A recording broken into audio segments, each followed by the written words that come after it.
Hey guys, so welcome back to my channel. So this side Shivani Singh मुआ। बहुत दिनों बाद मैं आज एक वीडियो अपलोड कर रही हूँ क्योंकि मुझे ऐसा लगता है या मेरे पास ऐसी इंक्वायरीज़ आती हैं जहाँ पे डस्की कॉम्प्लेक्शन को लेकर बहुत सारे प्रॉब्लम्स आती हैं, या फिर हम उन्हें ब्राइटन अप करें, उनका उसी तरीके का कॉम्प्लेक्शन हम लोग क्रिएट करें, फ्लॉलेस कैसे बनाएं, किस तरीके के हम कलर पैलेट्स का हम लोग यूज़ करें, लेंसेज कैसी लगानी चाहिए। तो इस तरीके की लेकर बहुत सारी इंक्वायरीज़ मैंने देखी हैं, प्रॉब्लम्स वगैरह देखी हैं। तो उसी को माइंड में रखते हुए मैं फिर से आपके सामने आज ये वीडियो लेकर आई हूँ डस्की कॉम्प्लेक्शन पे।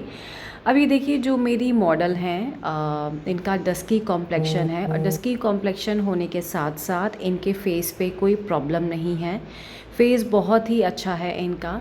तो अब जैसे थोड़ा समर का टाइम चल गया तो हम बहुत ही ज़्यादा मॉइस्चराइजिंग या फिर ऑयलिंग हम लोग नहीं करेंगे।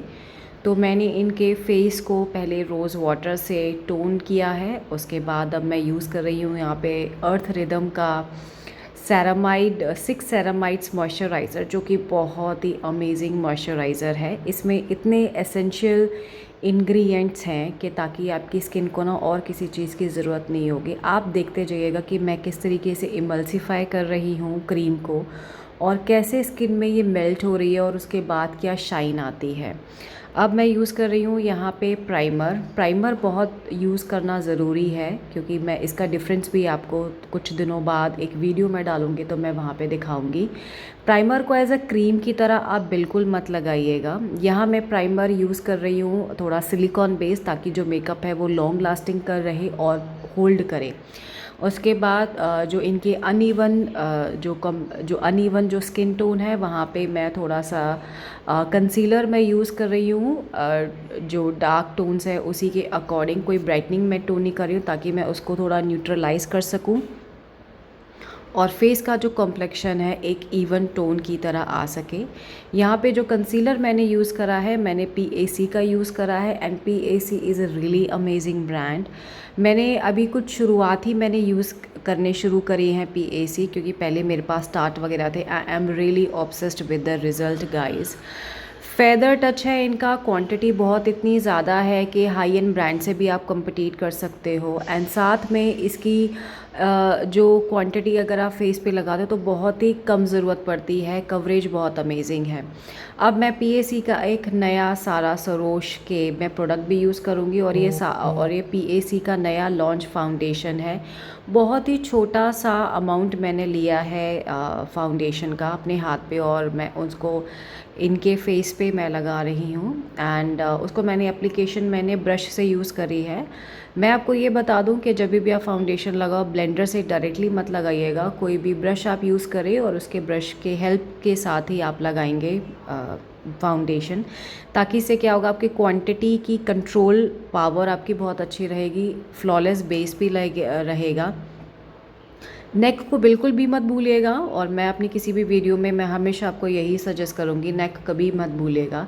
बहुत लोग नेक पहले कर लेते हैं, क्योंकि देखो डस्की ब्राइड है, कॉम्प्लेक्शन थोड़ा सा डस्की है, तो मैं पहले नेक नहीं करना चाहती। आप फेस के अकॉर्डिंग ही नेक को सूटेबल टोन दोगे। अब मैं थोड़ा सा ब्राइटनर कब कर रही हूँ, यहाँ पे मैं कंसीलर यूज़ कर रही हूँ थोड़ा सा ब्राइटनिंग के लिए।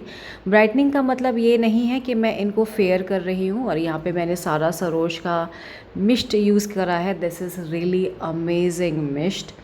एंड इसको यूज़ करने के बाद ना आपका बेस जो है या फिर आपका फाउंडेशन जो है इतना फ्लॉलेस लगता है ना, कि आप कभी कभी क्या होता है कि बीइंग अ मेकअप आर्टिस्ट मैं भी हूँ, और बहुत सारे फाउंडेशंस में ऐसे लगता है कि ना एक हल्का सा ना हैवीनेस आ रहा है, या फिर एक हल्का सा एक लेयर दिख रही है फाउंडेशन की। बट ये वाला जो अब आप मिस्ट यूज़ करते हो सारा सरोज बाय PAC, इसका अमेजिंग रिज़ल्ट है। आप इसको एक बार लो ज़रूर मेरे कहने पे, and you will find a good result in your makeup, और पहले से आपको बहुत ही ज़्यादा अच्छा लगेगा आपको अपना मेकअप, ट्रस्ट मी। इसको आप कभी भी यूज़ कर सकते हो, बिफोर द मेकअप और आफ्टर द मेकअप, और मैं तो बीच में हाइड्रेशन के लिए भी मैं यूज़ करती हूँ।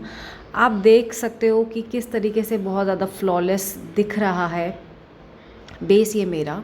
अब उसको मैं सील पैक कर रही हूँ विद PAC के कॉम्पैक्ट के साथ, और बहुत अच्छे से मैं इसको डैबिंग करूँगी कि ताकि कहीं पे भी जो क्रीमी प्रोडक्ट है क्रीमी ना रहे, वो एकदम से मैटिफाई हो जाए, कॉम्पैक्ट हो जाए, जो फाउंडेशन है वो अच्छे से पकड़ ले, जो फाउंडेशन है वो अच्छे से पकड़ ले कॉम्पैक्ट को। अब यहाँ मेरे से मिस्टेक ये हो गई है कि इन्होंने जब मैं कंसीलर लगा रही थी तो आईज़ एकदम से डाउन कर ली। तो इसका सॉल्यूशन ये है कि अगर आपको लगता है कि अंडर आईज़ पे लाइनिंग आ रही है, क्रीजिंग आ रही है, तो आप कोई भी ब्लेंडर लेकर या फिर कोई भी ब्रश लेकर आप हल्के से उसको डैबिंग करें। डैबिंग करने के बाद आप वहाँ पे पाउडर से अच्छे से सेट कर देंगे वहाँ पे। और बड़े प्रिसाइजली आपने ये काम करना है, बड़ा स्लोली आपने काम करना है। एंड क्लाइंट को बोलते रहिएगा कि वो ऊपर ही देखेगी, नीचे नहीं देखे, अदरवाइज़ वो लाइन फिर सेट नहीं हो पाएगी। डस्की ब्राइड पे या ब्रिटिश ब्राइड पे आप कॉन्टूर ज़रूर करोगे। डस्की ब्राइड का मतलब ये नहीं है, या फिर कॉम्प्लेक्शन का मतलब ये नहीं है कि अब उनको कॉन्टूर की ज़रूरत नहीं होती। कॉन्टूर एक शार्पनेस देता है, फेस को एक डायमेंशंस देता है, तो वहाँ पे भी ज़रूरत होती है आपको कॉन्टूर करने की। अब मैं यहाँ पे जो पाउडर, मैं लूज़ पाउडर मैं यूज़ कर रही हूँ, मैं यहाँ पे बनाना पाउडर मैंने यूज़ करा है, ताकि थोड़ा सा ना जो कलर है वो थोड़ा सा, इनका जो कॉम्प्लेक्शन है वो थोड़ा सा लिफ्टिंग हो जाए, एक ब्राइटनेस दिख जाए इनको, राइट। तो मैं यहाँ पे बनाना पाउडर यूज़ कर रही हूँ। एंड डस्की कॉम्प्लेक्शन के लिए बनाना पाउडर ही यूज़ करेंगे।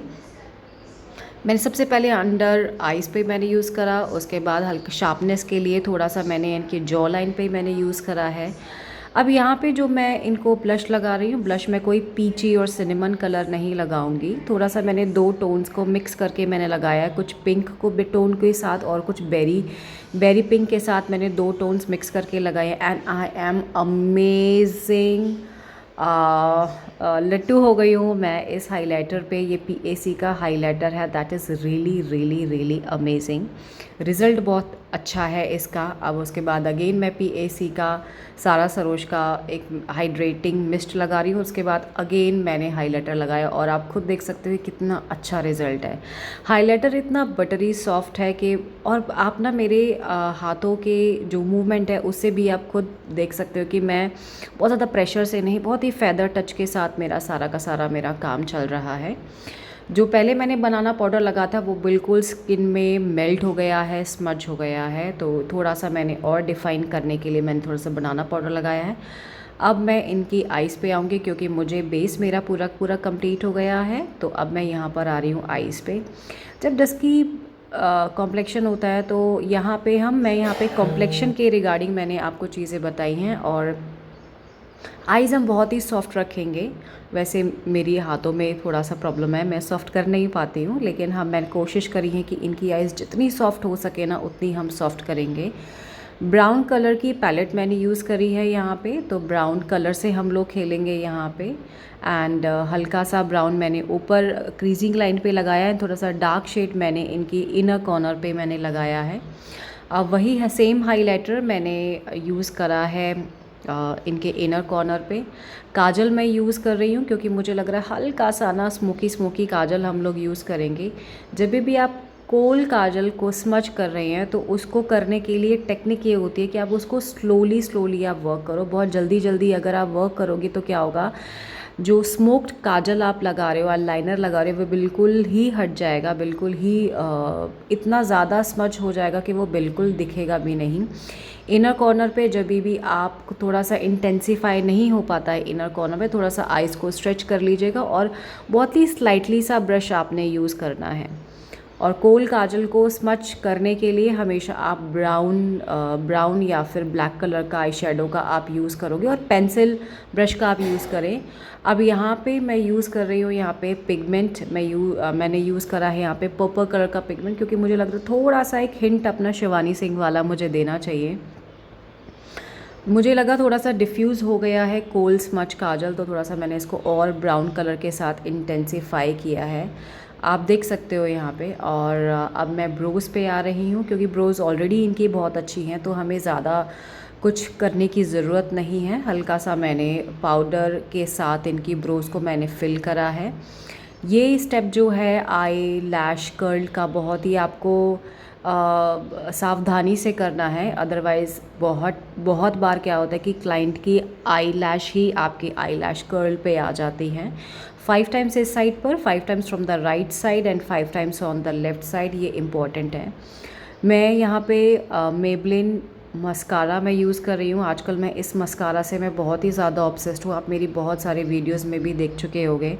अपर एंड लोअर लैश पे आपने यूज़ करना है। उसके बाद मैंने इनकी जो ब्रो बोन है वहाँ पे मैंने अगेन हाइलाइटर लगाना है, क्योंकि थोड़ा सा शाइन मुझे कम लग रही थी वहाँ पे। एंड हल्का सा मैंने उसकी जो लाइनर है उसकी टेल को मैंने एक्सटेंडेड किया है। अब यहाँ मैं यूज़ कर रही हूँ लिपस्टिक।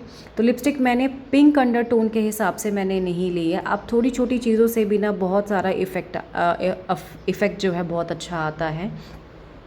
अब जितना जो है मेरा जो एक्स्ट्रा पाउडर है वो मैं बफ़ आउट कर रही हूँ, ताकि एक मुझे फ्लॉलेस बेस और फ्लॉलेस सब कुछ दिख सके। लोअर लैश पे मैंने हल्का सा ब्राउन शेड मैंने यूज़ करा है, तो ताकि थोड़ी सी आई जो है डिफ़ाइन हो जाए, थोड़ा सा और कलरफुल दिखे ये। सिमेट्रिक एक लुक है। एंड लास्ट फिर से मैं ये मिस्ट यूज़ कर रही हूँ अपना सारा सरोज का। नेक बच गया है तो नेक को हम ओवरऑल कवर अप करेंगे कॉम्प्लेक्शन के साथ, कि कॉम्प्लेक्शन बहुत ज़्यादा ब्राइट नहीं है तो हमने नेक भी बहुत ज़्यादा लिफ्टेड नहीं करनी है, तो कॉम्प्लेक्शन के साथ ही करेंगे। एंड भर भर के मैं यहाँ पे हाइलाइटर लगा रही हूँ, क्योंकि मुझे हाइलाइटर बहुत ही पसंद है। अब मेकअप ओवरऑल करने के बाद क्या हुआ है कि ब्लशर थोड़ा सा डिफ्यूज़ हो गया है, तो ब्लशर को थोड़ा सा मैं और एनहेंस कर रही हूँ। और ये रहा मेरा फाइनल लुक। डस्की ब्राइट पे आपको कैसा लगा, डू कमेंट एंड